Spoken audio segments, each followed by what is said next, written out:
Boom shakalaka. Right, let's talk about some useful stuff today. Now, whenever you start something, be it a physical activity or a mental conditioning exercise or just anything in general, academic stuff, whenever you begin doing something good for yourself, you are reliably going to come across this point where your skill level is not good enough for you to actually genuinely enjoy what it is that you're doing. You'll probably get irritated when you start because you're not very good at it.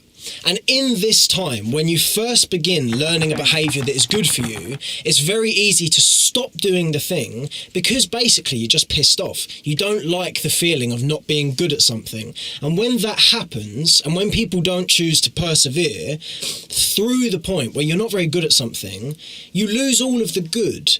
And what I want to talk about in today's video is how to get through that first initial part of not being good at something that you know would be good for you if you were good at it.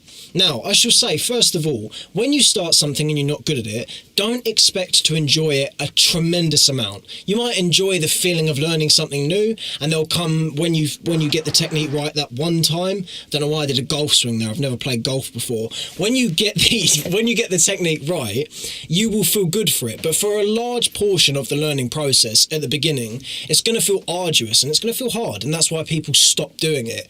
Now, what I would say, the best tip I have found from my own experiences on this is that if you don't anticipate enjoying as much as learning, then you will enjoy more.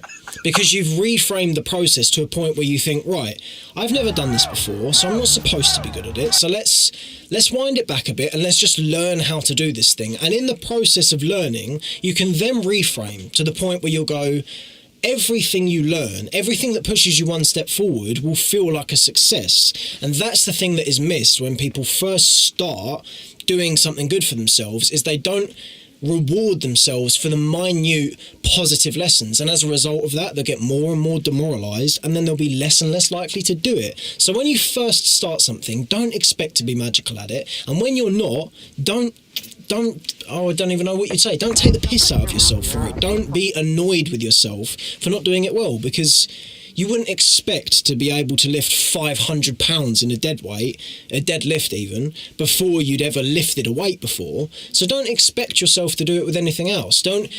Using the analogy of literal impossibilities, bring that into play for anything. When you first start something, if you've never done it before, you're not going to be good at it. And that doesn't mean you can't be good at it. And the important point to make there is, if you want to be good at something, you're going to go through a bit of a process where you don't enjoy it so much, and you're not supposed to. This is the time to learn. I shall say, just to round out, I was going to give you 3 minutes today, but I'm going to give you a little bit longer. Just to round out, I am now in a process of really enjoying running and exercise, and I used to fucking hate it. I used to find it so boring and just arduous, and I really enjoy it now. And I would attribute that entirely to the fact that now I'm better, and as a result of that I can enjoy it more. So what I should say is, if you're doing something that is irritating you or that you're not very good at yet, just stick at it, because if you decided to start it, then it's probably worth doing. So with that being said, see you in a bit.